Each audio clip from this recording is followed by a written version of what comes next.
great debates between us and our advertiser. A conversion, we consider conversion to be a form fill. A lot of people don't. What do you guys consider a conversion to be? My owner's a form fill. Okay. Nothing else counts. I agree 100% with you. All right. Making sure. We do have other goals. Well, or phone call. Yeah, Phone call does count. We tried. But most owners are traditional. They will go with the form fill more than anything else. Yeah.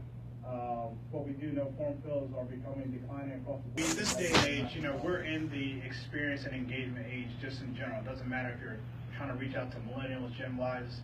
If you don't really realize that everybody's a millennial, everybody has a cell phone. We're all millennials. I don't care how old you are, right? And if you're older, you try to always stay with the in crowd. Rico has the son here. You want to be with them, you're going to be part of the millennials. It is what it is. That's what we're going after. So we have to understand our consumer.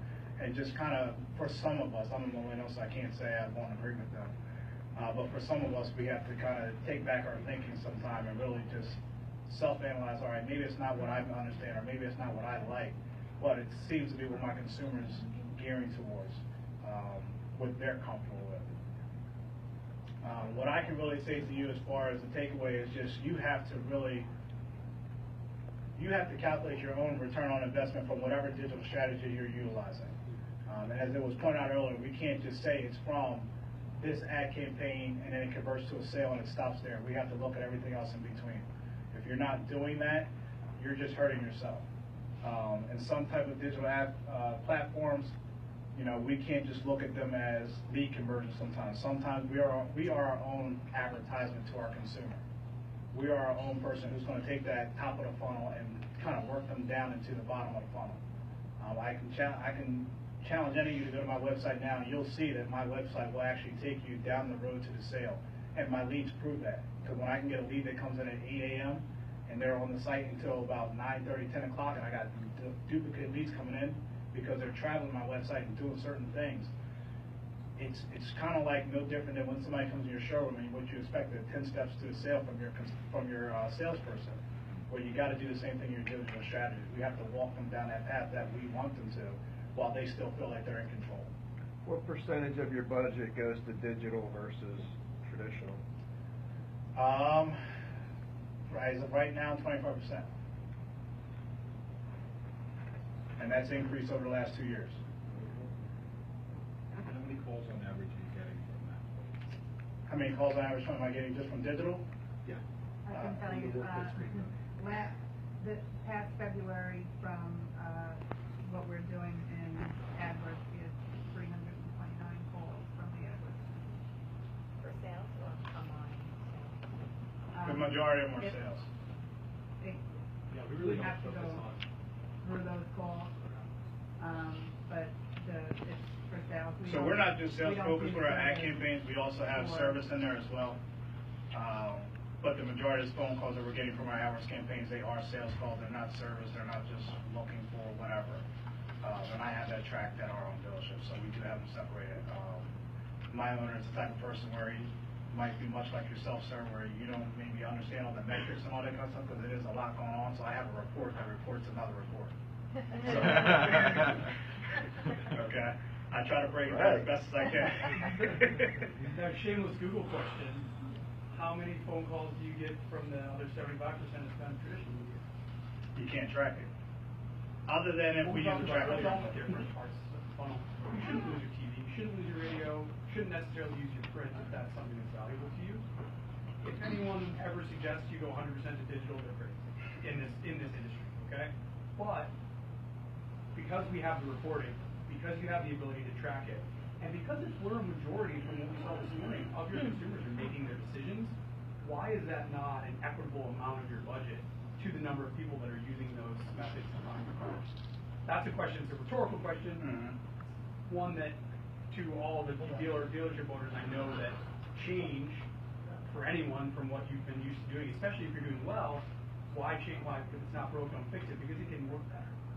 So that's again a rhetorical question. Some of it is just it's fuzzy math all along the way. Correct. I mean, our BDC will say this guy's been to 3 or 4 different, whether it be pricing websites or he was here, she was there. It was previous, it was a referral, so it's all a little bit fuzzy math. I mean, the general TV, radio, maybe that's what sent them to your website. I mean, that's where it's tough to make these decisions, because there really isn't an absolute, other than how many cars are you delivering. To be honest with you, that's the only absolute. Well, that comes no different than a report that you'll get where somebody says, well, I saw your TV ad or your radio ad and I visit your website. Your salespeople will tell you, oh, they just visited the website. All right, well, nobody wakes up and types in www.kiawestchester.com. It just never happens. They Google us. They Google us. That's 90% of the time how they did it. And like we said earlier, if you're not spending money on your own branding and somebody else is, when they Google you, they will see someone else. Bottom line is, if you're selling more cars or selling the same cars for less or selling the same cars for more margin or whatever, I mean, the metric is still the end result, the end result. And all of these are just ways to get to that end result, and that's the hard part about it. It is, because our industry is changing, because the consumer web we're going after is changing. And if we have to adapt to the way that they want to shop, whether we like it or not, unfortunately. I'm a millennial, and I will tell you, I'm not like most millennials. I'm an old soul. I'm 30, and I'm 40 at heart. It just is what it is. Don't rush it. Don't rush it. Don't hurry. That's because you've been hanging around with Rico too long. Rico's an old soul, man. He was flat out old. But we do have to take away. Yeah, this is the easy intro to Rico. I'll get to your question in 1 second. We do have to still figure out a way for most of us as dealers to take that online experience and really flow it into the store. Traditionally, 1.6 people actually like the way you buy a car once you get to the dealership. It doesn't matter what you did prior to that. So if most people don't like that process, we have to figure out how to fix it, but not completely redefine who we are and what we do. Right? We're still in the business to make money and sell cars. We know that. But there is a way to do that and be a little bit more tactical or crafty at it, or creative, however you want to word it.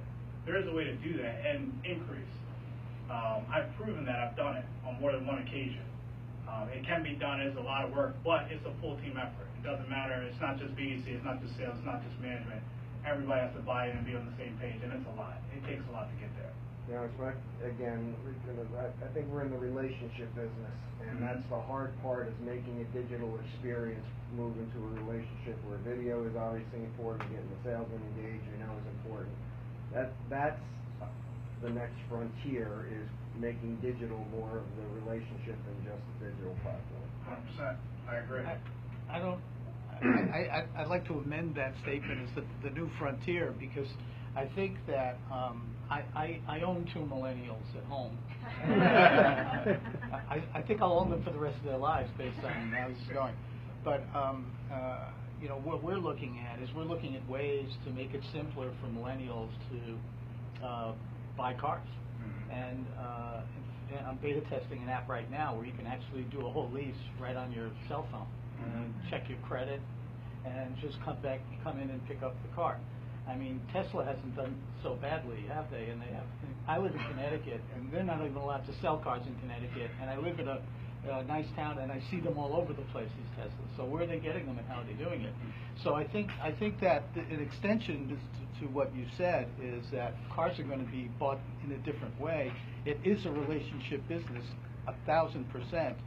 But the fact that when you're dealing with millennials, they don't look at relationships the same way that I do.